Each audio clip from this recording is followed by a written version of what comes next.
भागलपुर गांव में रंजीत रहता था। गांव में सूखा पड़ने की वजह से वो पूरी तरह से जमींदारों के कर्ज में डूब चुका था। पूरे गांव से रंजीत कर्जदार हो गया था। अनपढ़ और नाकामयाब होने की वजह से रंजीत शहर जाकर गांव वालों से छुपकर भीख मांगकर अपना गुजारा करता था।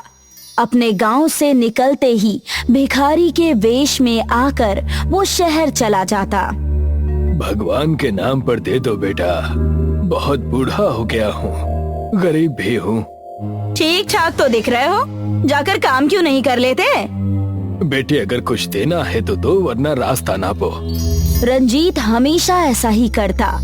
हमेशा गांव से शहर आकर सड़कों और तरह तरह की जगहों पर भीख मांगता और अपने दिन की कमाई करके गांव चला जाता। जमींदार साहब, वो देखिए, वहाँ से रंजीत आ रहा है। उससे अपने खेत का ब्याज मांग लीजिए, वरना कल सुबह फिर से भाग जाएगा। तुमने सही कहा। अब तो ये मेरे सोने के बाद गांव आता है और मेरे उठने से पहले गायब हो जाता है। जमींदार और मुंशी रंजीत के घर आ पहुँचते हैं। आज तुम्हारे दर्शन हुए हैं। मालिक, आपने मेरे सारे खेत ले लिए, अब बस ये छोटी सी कुटिया ही बची है। आप इसे भी हथियाना चाहते हैं? तुम ब्याज नहीं भरोगे तो हम सब ले लेंगे, इस घर को भी। ये लीजिए आपके ब्याज के पैसे, और अगले महीने मैं पूरे पैसे देकर अपना खेत छुड़ा लूंगा। रंजीत के हाथ में पैसे देखकर दोनों भौचक्के रह गए। जमींदार ने पैसे लिए और घर की चौखट से गुस्से से चला गया। इसके पास इतने पैसे आए कहां से? और भाव ताव से तो पता चल रहा है कि ये कोई गांव का बड़ा साहब हो। और बातें तो ऐसी कर रहा था कि ये सारी जमीनें खरीद लेगा हमसे। और ऐसा ही सिलसिला चलता रहा। रंजीत हमेशा गांव से सुबह शहर के लिए वेश बदल कर निकल जाता और शहर जाकर फिर से भिखारी बनकर भीख मांगकर पैसे जमा करता। एक दिन जमींदार अपनी पत्नी मंगला को शहर में समंदर दिखाने के लिए लेकर गया हुआ था। वहां जाकर जमींदार ने देखा कि रंजीत भीख मांग रहा था। तुम मुझे एक दोगे, भगवान तुम्हें 10,000 देगा। अच्छा, तो ये है तुम्हारा नया खेल। गांव में बड़े ठाट बाट से घूमते हो और यहाँ आकर भीख मांगते हो। कृपा करे मालिक, कृपा करे, ऐसा ना करे। मैं ये बस अपना घर चलाने के लिए करता हूँ। मैंने आपके पूरे पैसे इकट्ठे कर लिए हैं और मैं जल्द से जल्द आपके पास आने ही वाला था। तुम बस गांव चलो और वहाँ चलकर देखना, तुम्हारा रहना दुश्वार हो जाएगा। जमींदार और मुंशी ने मिलकर पूरे गांव वालों को ये बात बता दी। रंजीत जहाँ कहीं भी जाता, लोग उसे भिखारी कहकर शर्मिंदा करते। अरे वो देखो, गांव के सबसे बड़े भिखारी गांव में आ रहे हैं।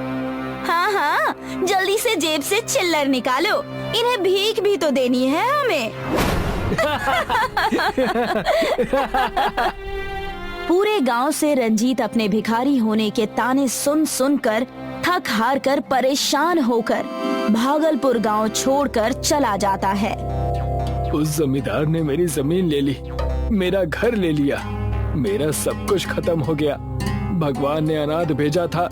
आज इस उम्र में भी मैं अकेला ही हूँ।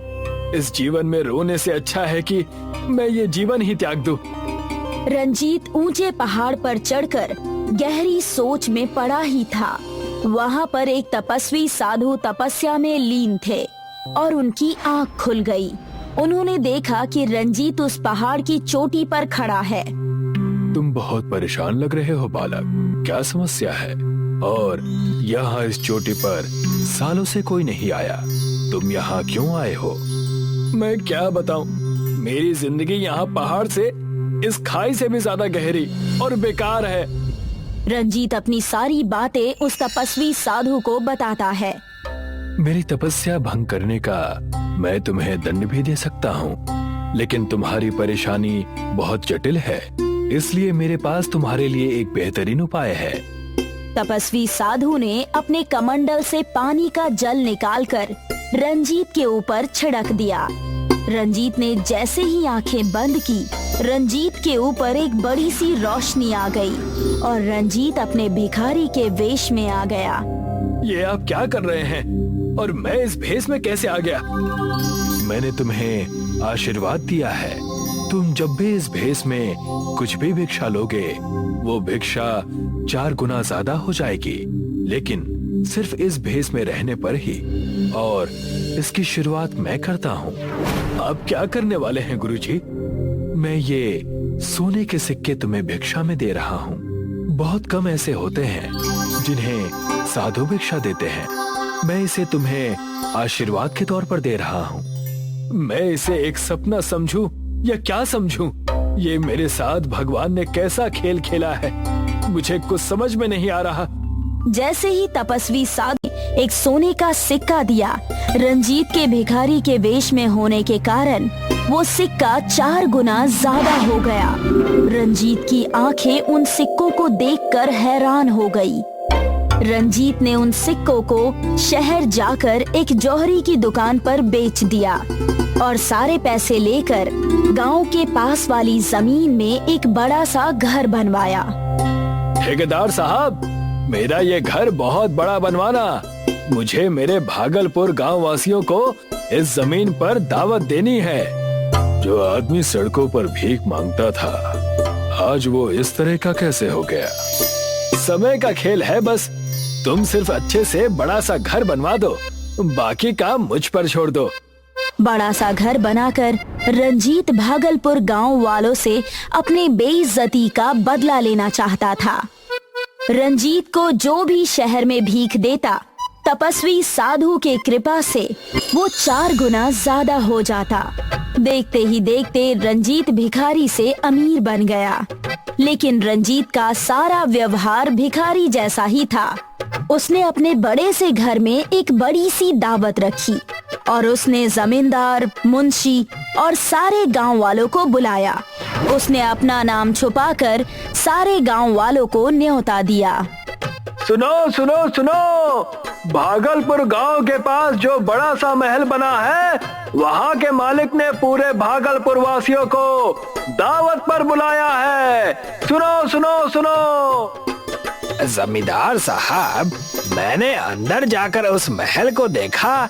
वो बहुत बड़ा महल है, हमें चलना चाहिए। वहां जाकर हमें भी फायदा हो सकता है। अच्छा, तब तो हमें जरूर चलना चाहिए। सारे गांव वाले दावत के नाम पर बहुत खुश हो जाते हैं और दावत पर चले जाते हैं।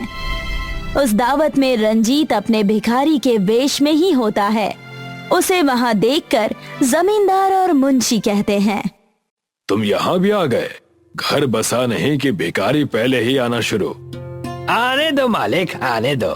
अच्छी भीख मिल जाएगी ना यहाँ पर। जमींदार और मुंशी की बात सुनकर वहाँ पर ठेकेदार आ जाता है और वो कहने लगता है, जिसे आप भिखारी समझ रहे हैं, ये बड़ा सा महल उनका ही है। ये क्या बकवास है? ठेकेदार, तुम होश में तो हो?